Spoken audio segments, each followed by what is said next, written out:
Alright, let's get started. In today's masterclass, we're going to talk about the 4 problems every trader must solve in order to survive in the market. If you don't fix these problems, trading will feel like losing a game over again. Let's get it. The first problem I want to talk about is over trading. This right here is one of the most common problems that traders have, and if you actually have that problem, you know for sure trading too often is usually not a smart idea. And this is the problem with overtrading. Overtrading usually comes from boredom, FOMO, fear of missing out, or ego. You tend to chase setup that ain't really there, and the solution to that is really simple. You can just create a straight rules for your A+ setup and also set a daily limit. And the daily limit can be either your max trade for the day, can be your max loss, and can even be like what's the max hours you're gonna be trading for the day. The market is open 6 hours per day. I'm only gonna trade only 1 hour from 9 to 10 a.m. That's my trading time. So if you can actually define that and have a strict rule around this, then you should be pretty golden, because the best traders often trade less. That's what I noticed too. Remember, less is more. The second problem I want to talk about is poor risk management. That's also one of the biggest one that I see from my students and for other traders as well. You have to think about risk management like this, right? I'm sure you guys know how to drive. Most of you probably have a car, and you have to understand that trading without clear risk rules is like driving on the freeway without brakes. That's a pretty dangerous activity. So you need to always define how much you're willing to lose before entering the trade. So you can actually have either a fixed percentage loss you're trying to lose, or a fixed amount of money that you're trying to lose. That's pretty simple. If you can do that, you'll be good. One bad trade shouldn't destroy your week or your account. Let's get into problem number 3 here. So problem number 3 is also one of the most common one as well. So it's pretty much emotional trading, and this is one of the biggest one as well. When we talk about emotional decision in the market, we talk about fear, greed, ego, and revenge, and all those different emotions can destroy your account really fast, because when emotion take over, your logic disappears. You don't usually think with your brain when you're pretty much emotional. You thought about your feeling, about how you feel, so your brain doesn't go to the right mental framework that it needs to do to make a best decision. It just take decision based on how you feel right now. So if you're actually trading and you pretty much have fear, you probably wouldn't see the opportunity, because you pretty much fearful regarding whatever you're pretty much facing. But let's actually deeper into this really quick. What this kind of emotion can actually cause us as human beings to react or act in the market. So let's go over those different emotions really quick. So we have fear. So when you feel fearful, you tend to cut your winners too early.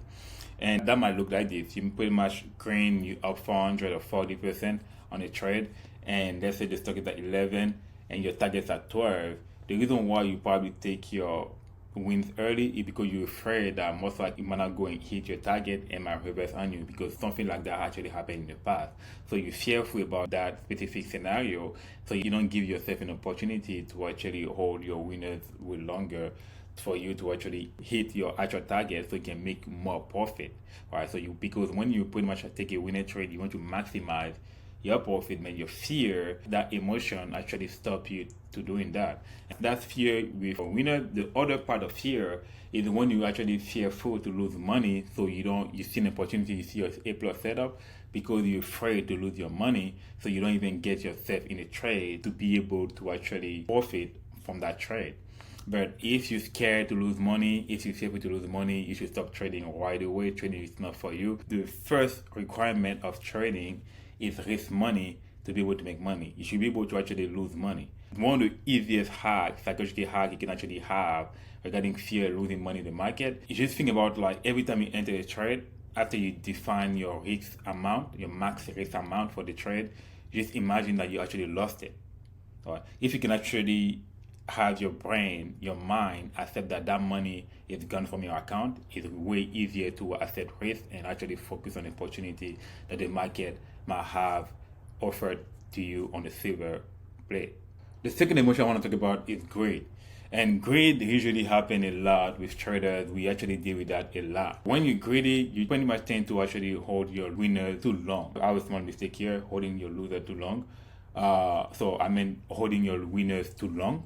All right, small typo here, but that's what it is. So you pretty much you up, or sometimes I see some traders, even some of my students as well, they can be up like 200%, and they have taken no profit at all. That's why pretty much the greedy part of them, they just focus on the best case scenario only, how it might keep going up and going up. And by doing that, they end up giving good profit. It's good to be greedy, but greedy too much is usually a bad idea. The same way, while fear itself, the emotion is not really bad. It is the exaggeration of that feeling. If that feeling is not under control, then you tend to make the bad decision. The same way with greed. So you have to be greedy to be able to hold your winners longer. That's what it is. Now, if your greed is too large, it's too big, or you tend to be really greedy because you're so focused on the positive scenario that may happen, then you're gonna end up giving your profit back, and you don't want that.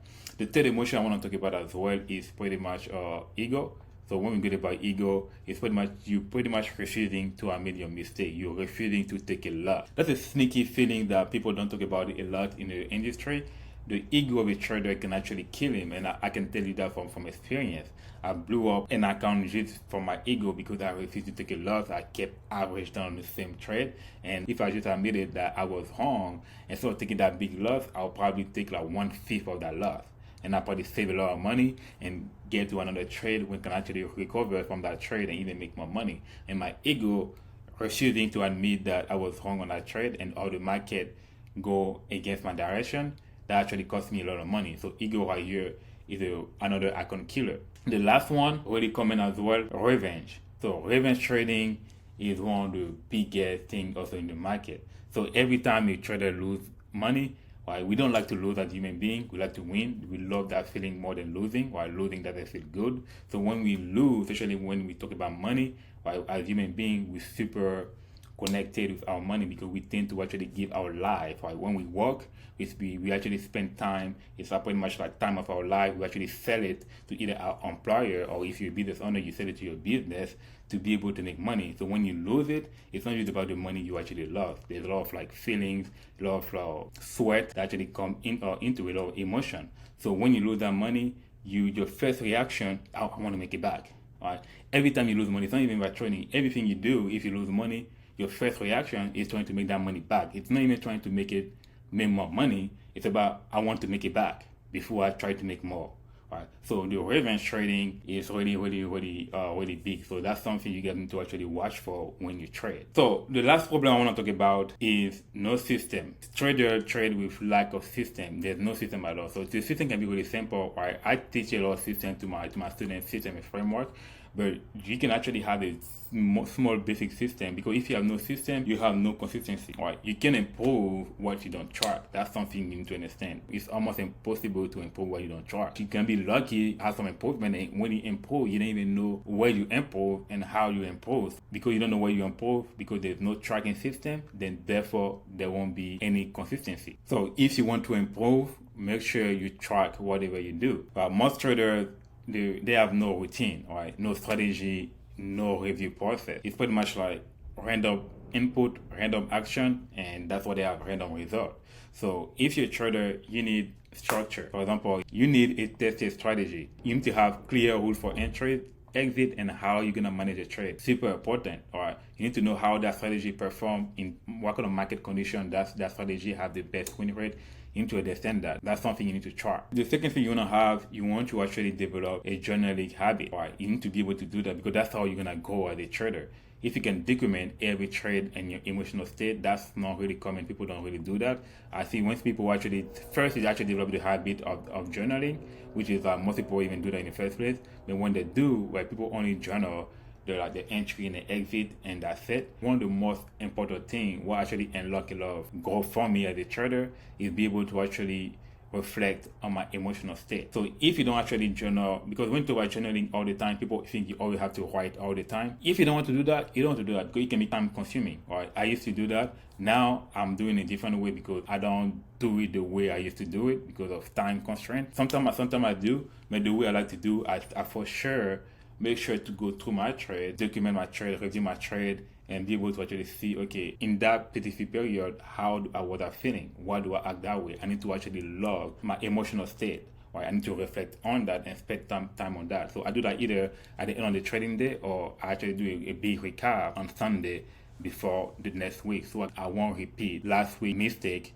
I won't carry that to my next week trading week. All right, and this why it's almost like in the same way with the journaling habit. It's pretty much a subset. So you need to have like a routine. You need to have a review routine, a weekly analysis to identify your pattern. So you need to find time on a weekly basis to analyze your trading habit, every trade you take, right? How you actually manage your strategy, and be able to actually identify different patterns for how you actually reacted, how your emotional state was. You need to actually have that on your weekly calendar somewhere. Okay, on Sunday at 3 p.m., I would take 30 minutes to actually review how did I trade, right? Most of you go trading for the whole week, and next week you just come again and repeat the same mistake over and over again, because you actually never identify what kind of pattern you take. When you pretty much in your head, how do you react? When you pretty much in a big win, how do you react? Right? Those are really key patterns to identify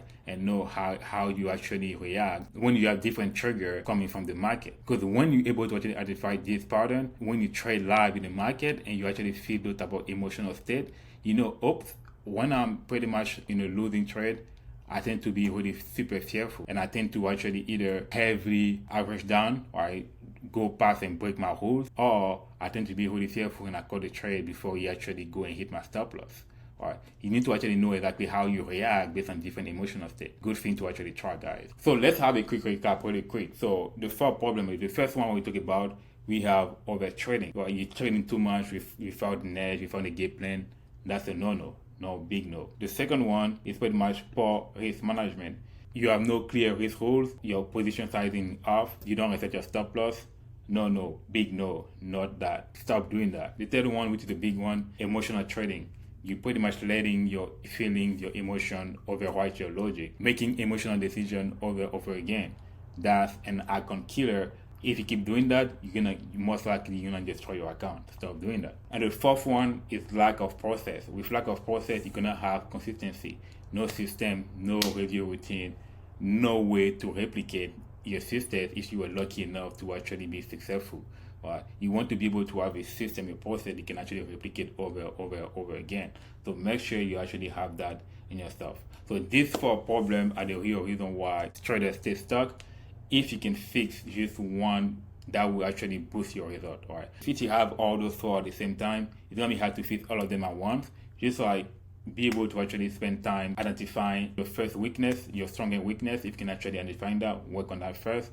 Because if you can fix one of those, that will immediately boost your result. If you can fix over trading, then guess what? You're gonna be trading less, and that's means you're gonna take in only high quality setup only, and therefore you're gonna have a high win rate. If you have poor risk management, that means only your losers will be really small. Alright, and most likely that increase your chance to be profitable. Alright, so if you take small loser and big winner, you're gonna be profitable. Emotional trading, if you don't let your feeling override your logic, most likely, guess what? Your brain gonna make most of the decision, and guess what? You're not gonna make dumb decision where you're gonna regret later and ask yourself, why did I do that? Alright, and lack of process, if you can fix this, alright, you're gonna actually develop consistency. Alright, so if you have a strategy that works in different conditions and you're able to actually identify that and actually have a system around it, then that's why you're gonna have a routine that you pretty much follow to actually execute. And if you're gonna have a routine, that's why most likely you're gonna have consistency. Right? Because consistency is just doing the same thing over again. So that's pretty much the four main problems. You can fix that, you'll be golden. So let's talk about what to do next. First thing you need to do is pretty much audit your trading. So review your last week trading week, check to see what kind of problem you have among those four problems we actually went over. Again, identifying your weakness, so determine your number one weakness to focus on. When you find that, just go to work on it. Third, build a checklist. Create a daily checklist around fixing it. So review your last week, determine your number one weakness to focus on, and create a checklist to how you're gonna fix it. And the last one, you have to journal and review your trade. You have to track the progress and review weekly. Because once you actually audit your trading, identify your weakness, build a checklist, now you have to journal review to see whatever actually create to actually be able to fix it. Is it working or not? Right? You will have to try the progress and review weekly. If you can do that, you will see if you're able to do it. We have to remember this isn't just about knowledge. It's about action. And if you can start reviewing your last 10 trades, and you can actually, identify, okay, which problem hurt you the most. And once you find that, build your daily checklist and watch everything else change in your trading. You will see more progress in your trading. So this is what I have for you guys today. Let me know how you like this session. Make sure to comment as well if you have any question.